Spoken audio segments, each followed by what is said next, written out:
Today, let's quickly talk about how to deploy a model inside of Google AI Studios. If you build an application inside of Google AI Studios and you're now trying to deploy it, let me show you the easy steps. For this video, I'm just going to use the recent apps.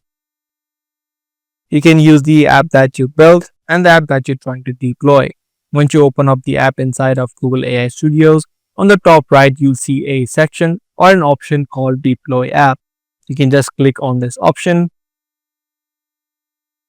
and either you need to import a project, create a new project, or if you have an existing project inside of Google AI Studios, you can just select that option, set up your billing, add in your card details, and you can click on Deploy Application.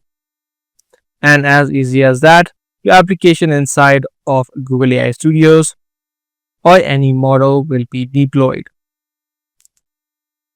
That's basically it for today's video. If this guide video was helpful, be sure to subscribe and also make sure to give this video a thumbs up. I'll see you in the next one. Thanks for watching.